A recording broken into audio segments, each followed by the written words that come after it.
నిర్గమాకాండం 3వ అధ్యాయము మొదటి వచనం నుంచి, మోషే మిద్యాను యాజకుడైన యిత్రో అను తన మామ మందను మేపుచు ఆ మందను అరణ్యము అవతల తోలుకొని దేవుని పవిత్రమైన హోరేబునకు వచ్చెను. 2వ వచనం చదువుతారు ఎవరైనా? ఒక పొదనడిమిని అగ్నిజ్వాలలలో యెహోవా దూత అతనికి ప్రత్యక్షమైన. ఎవరు ప్రత్యక్షమయ్యారు? గట్టిగా చెప్పండి. యెహోవా దూత ప్రత్యక్షమాయను.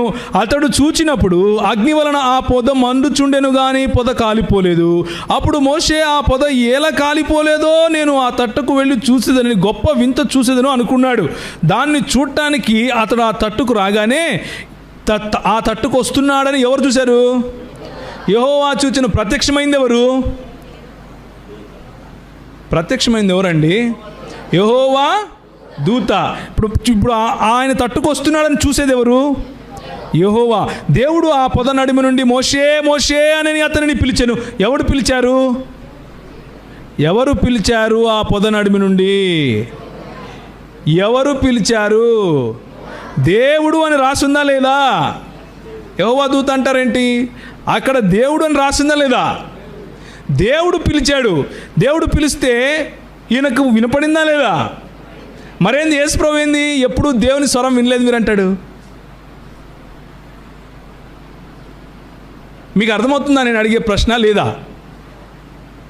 ఇది పట్టుకుని చాలామంది అడుగుతారు మిమ్మల్ని, మీ బైబిల్లో ఎన్ని కాంట్రడిక్షన్స్ ఉన్నాయి చూసారా, ఎంత దరిద్రం ఉందో చూసారా, మీరు ఏం రాసుకున్నారో కూడా తెలియదే మీ బైబిల్లో అని ప్రశ్నలు వేస్తారు. మనము 30 సంవత్సరాలు, 20 సంవత్సరాలు, 15 సంవత్సరాలు, కొంతమంది అయితే 60 సంవత్సరాల నుంచి క్రైస్తవులంగానే ఉంటాం. ఎక్కడ వేసిన గొంగలి అక్కడే. ఏసయ ఏసే ఏసే కాలు నచ్చాంది, ఏసయ దీన్ని ముట్టినాయన, ఏసే ఏసే ఏసే కాలు నచ్చాంది, ఏసే చేయి నచ్చాంది, ఏసే తల నచ్చా. ఇదే మన బతుకు. కానీ కొంచెం ముందుకు వెళ్దాం. దేవుడు ఏంటి? ఆయన ఉనికి ఏంటి? ఆయన ప్రత్యక్షతలు ఏంటి? ఆయన యొక్క గొప్పతనం ఏంటి? ఆయన ఔన్నత్యం ఏంటి? ఆయనతో నాకున్న సంబంధం ఏమిటి? నేను ఆయనలో ఏమై ఉన్నాను అన్న విషయాలను మనం పట్టించుకుంటే ఇలాంటి ప్రశ్నలకు చాలా స్పష్టంగా, చాలా సూటిగా మనకు సమాధానాలు దొరికిపోతాయి.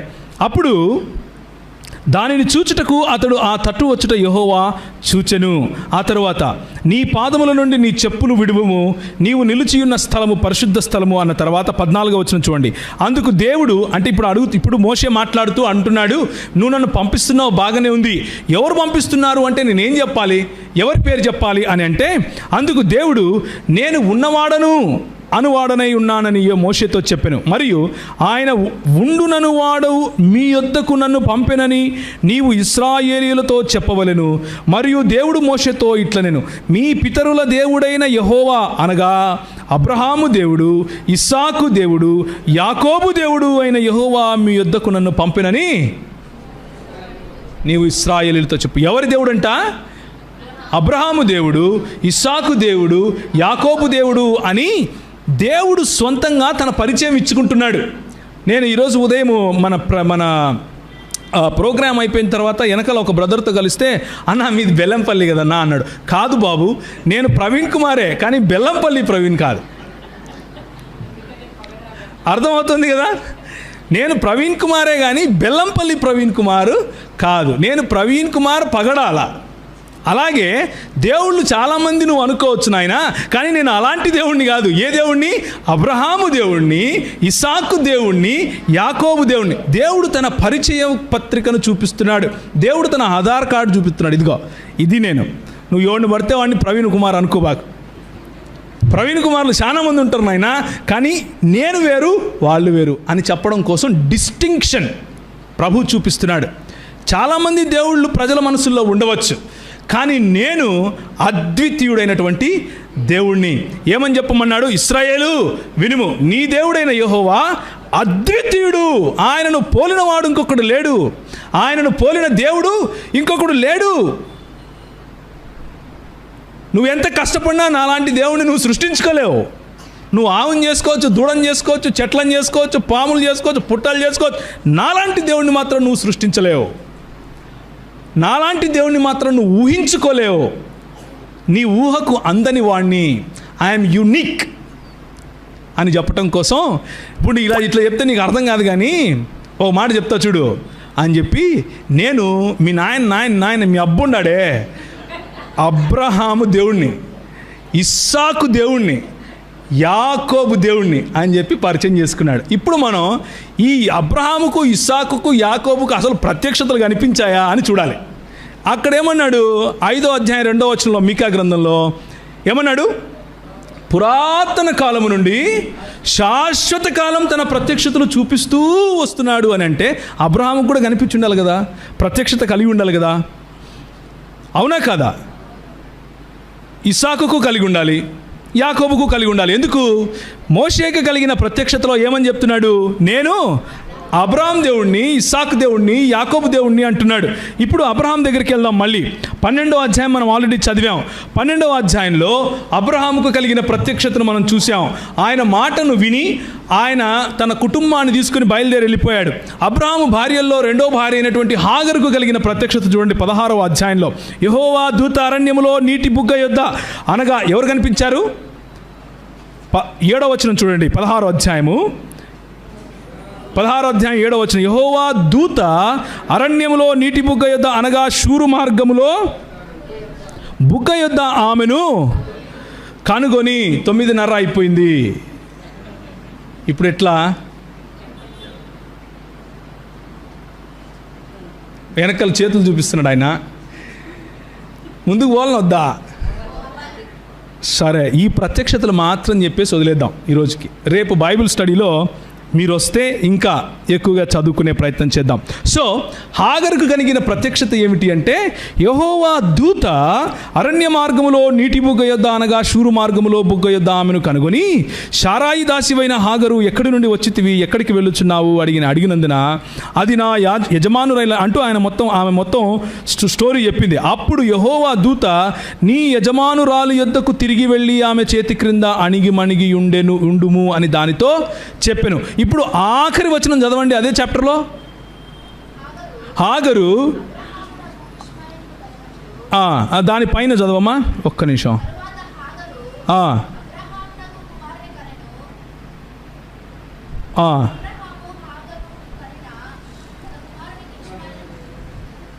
ఒక్క నిమిషం నేనే వెళ్తాను అక్కడికి.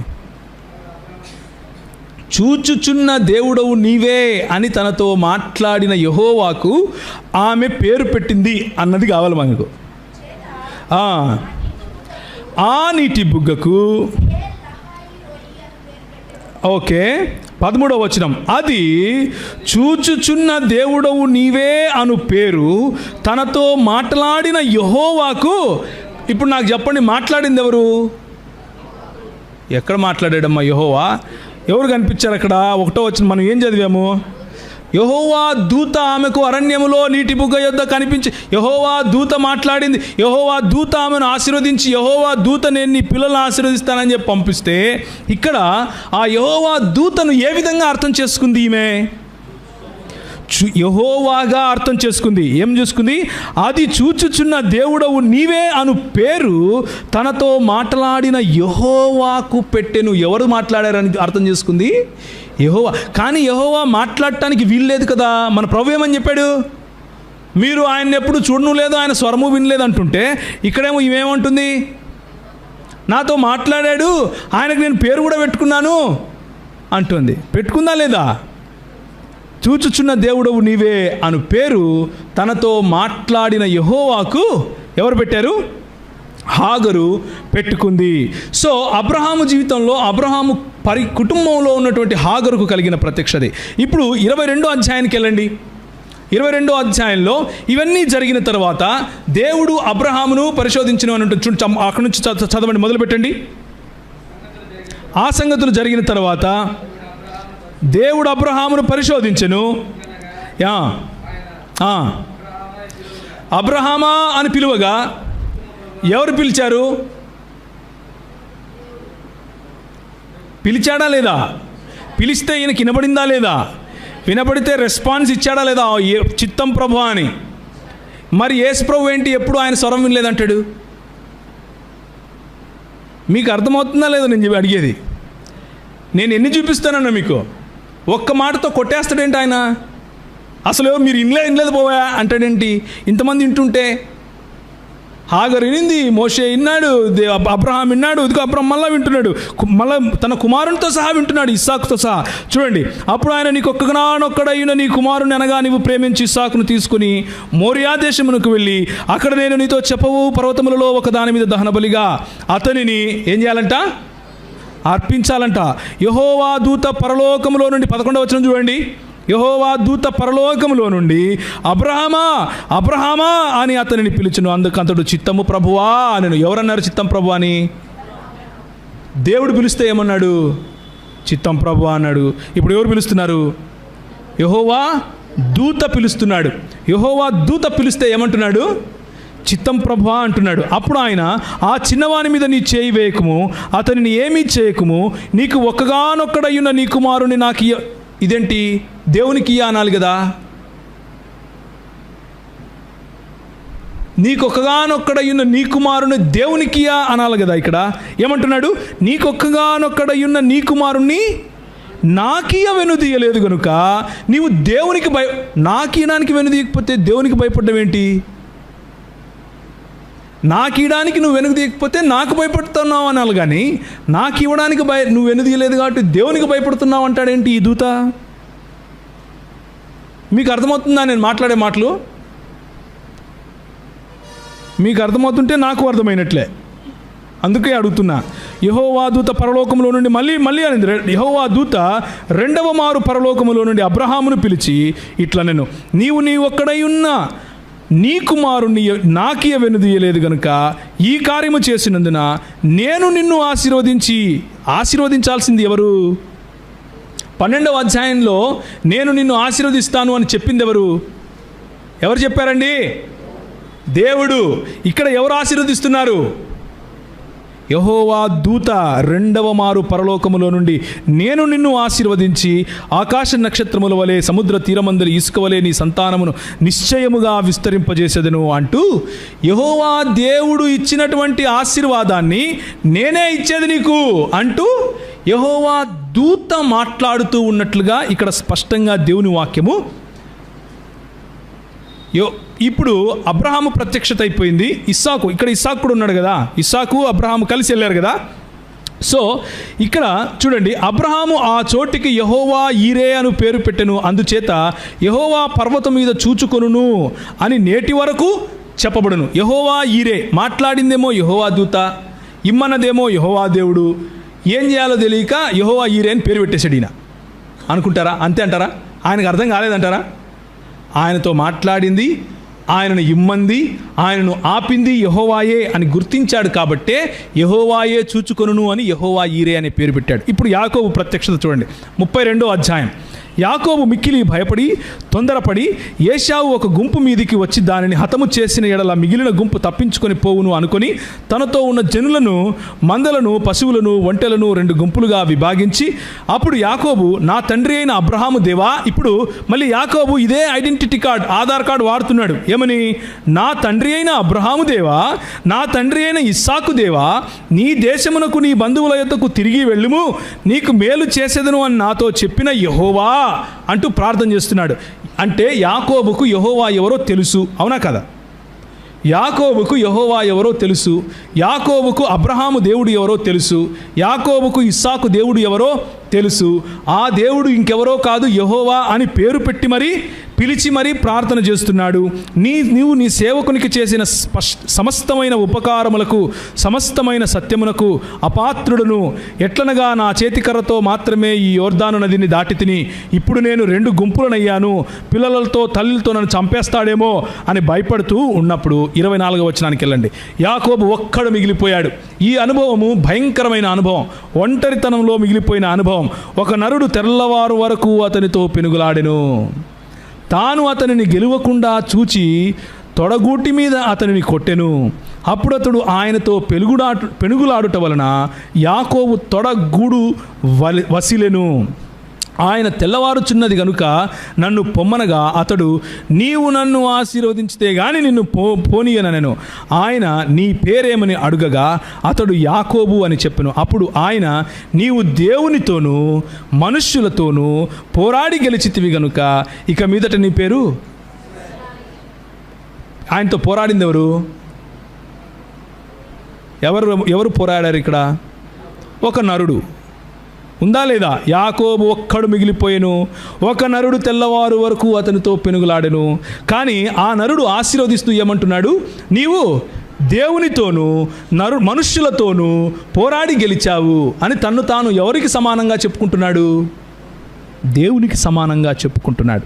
అందుకు ఆయన, నీవు ఎందు నిమిత్తము నా పేరు అడుగుతివి అని చెప్పి అక్కడి నుంచి ఆయన ఆశీర్వదించి వెళ్ళిపోతే, ఈ ఘటనను యాకోబు ఎలా అర్థం చేసుకున్నాడో చూడండి. యాకోబు, నేను ముఖాముఖిగా దేవుని చూచితిని, ఆయనను నా ప్రాణము దక్కినదని ఆ స్థలమునకు పెనూయేలు అని పేరు పెట్టాను. ఇది పెనూయేలు అనుభవం, ముఖాముఖిగా దేవుణ్ణి చూడటం. ఇదేంటి? ఒక నరుడితో పోరాడి ఈయనేమో దేవుణ్ణి చూశానంటాడేంటి? ఇంతకు అబ్రహాము దేవుడెవరు? ఇస్సాకు దేవుడెవరు? యాకోబు దేవుడెవరు? అబ్రహాము మరియు ఆయన భార్యకేమో ఎలా కనిపించాడు? యెహోవా దూతగా ప్రత్యక్షమయ్యాడు. తన ప్రత్యక్షతలో యెహోవా దూత అన్నటువంటి మాట వాడుకున్నాడు. ఇస్సాకుకు కూడా యెహోవా దూత అన్న మాట వాడుకున్నాడు. ఇప్పుడు యాకోబుకేమో ఒక నరుడు అన్న మాట వాడుతున్నాడు. ఇదే ఆదికాండం 48వ అధ్యాయానికి రండి. అతడు యోసేపును దీవించి, అంటే ఇప్పుడు యాకోబు చనిపోతున్నాడు, ముసలివాడైపోయాడు. తన కుమారుడైన యోసేపును దీవిస్తూ ఈ మాట అంటున్నాడు. నా పితరులైన అబ్రహాము ఇస్సాకులు ఎవని ఎదుట నడుచుచుండిరో ఆ దేవుడు. అంటే మళ్ళా అదే ఆధార్ కార్డు దగ్గరికి వెళ్తున్నాడు. ఏ ఐడెంటిటీ కార్డ్ అది? అబ్రహాము దేవుడు, ఇస్సాకు దేవుడు అన్నటువంటి ఐడెంటిటీ కార్డ్. ఎవరి ఎదుట నడుచుచుండిరో ఆ దేవుడు. నేను పుట్టింది మొదలుకొని నేటి వరకు ఎవడు నన్ను పోషించెనో ఆ దేవుడు అనగా. ఇప్పుడు మళ్ళా చెప్తున్నాడు, నువ్వు మళ్ళా కన్ఫ్యూజ్ అవ్వద్దు బాబు. ఏ దేవుడు అంటే ఈయన మా నాయన ఇస్సాకు దేవుడు, మా అబ్బ అబ్రహాము దేవుడు అంటే, మళ్ళా మా నాయన మా అబ్బ దేవుడు అంటే ఎవరంటే అని మళ్ళా దానికి వివరణ ఇస్తున్నాడు. అనగా సమస్తమైన కీడులలో నుండి నన్ను తప్పించిన దూతనా? మీ బైబిల్లో కూడా అట్లే ఉందా?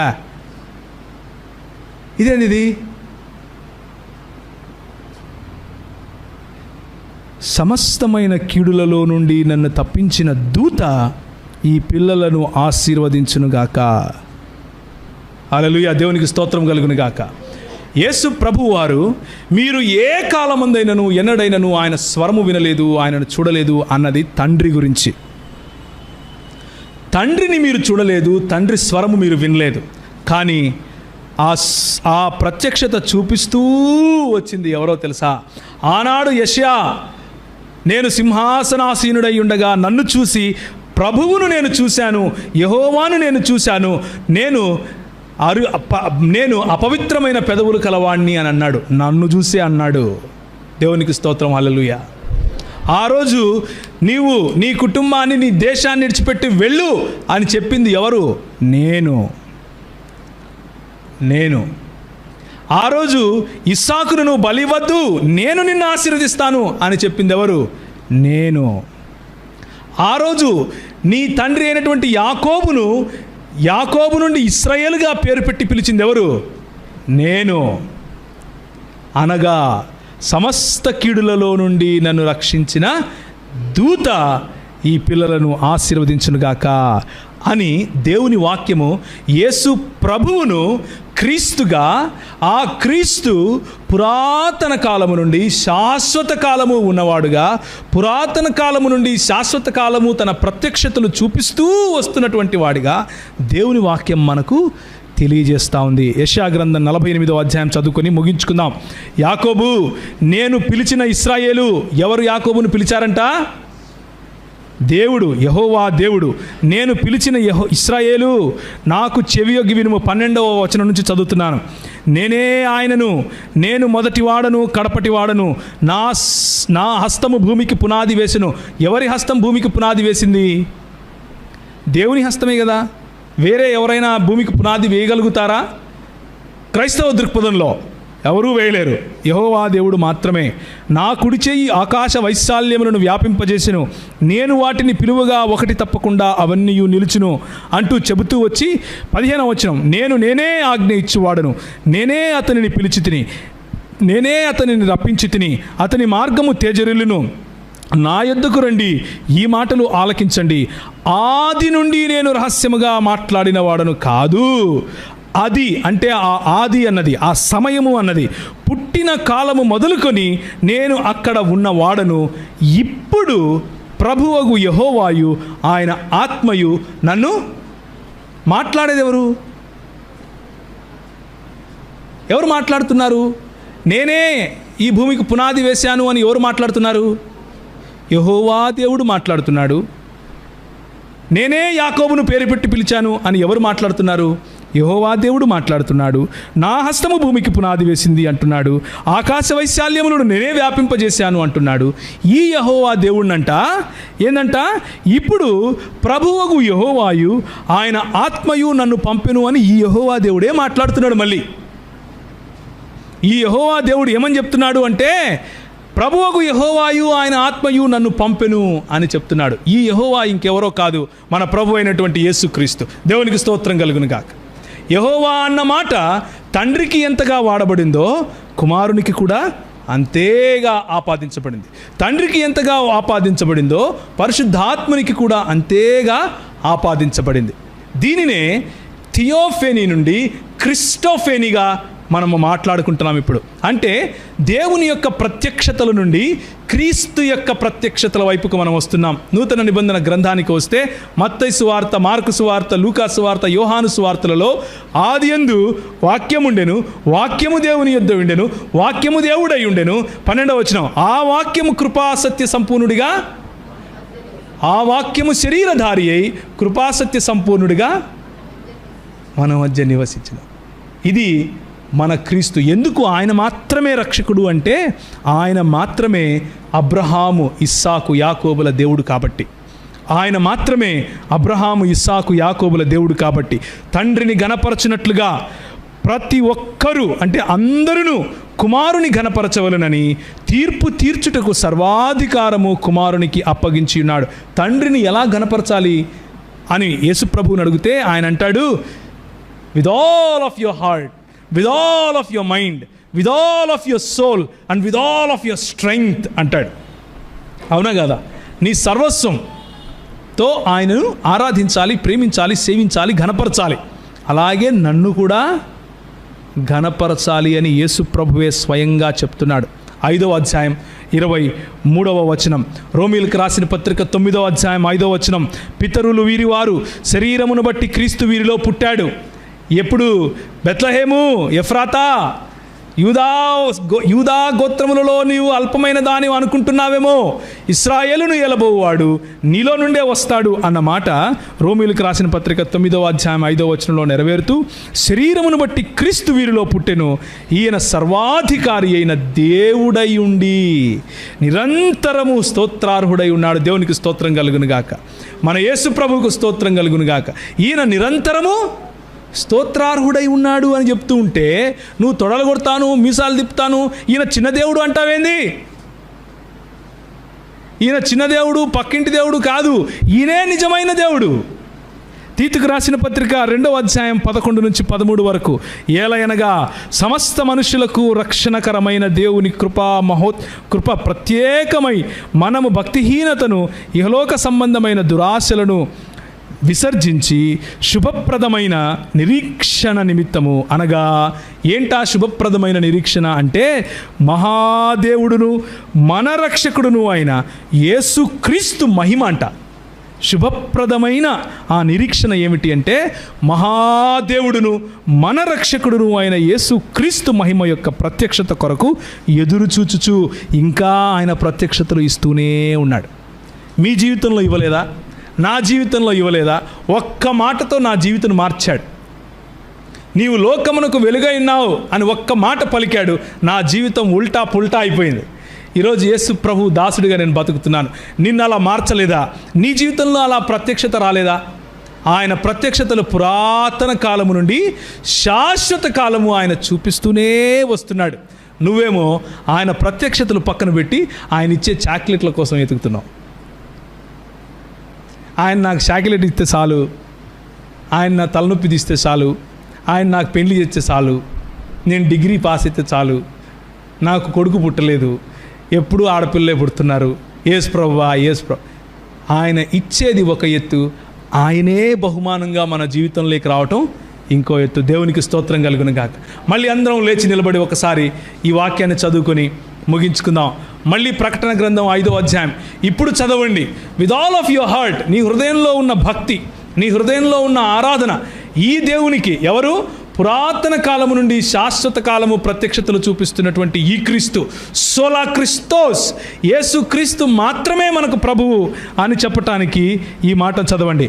1, 2, 5వ అధ్యాయం 7వ వచనం నుంచి 1, 2, 3. ఆయన వచ్చి సింహాసనమునందు ఆసీనుడయుండు వాని కుడి చేతిలో నుండి ఆ గ్రంథమును తీసుకొనెను. ఆయన దానిని తీసుకున్నప్పుడు ఆ 4 జీవులను వీణలను ధూప ద్రవ్యములతో నిండిన సువర్ణ పాత్రలను పట్టుకొని ఉన్న ఆ 24 పెద్దలను ఆ గొర్రె పిల్ల ఎదుట సాగిలపడిరి. ఈ పాత్రలు పరిశుద్ధుల ప్రార్థనలు. ఆ పెద్దలు, నీవు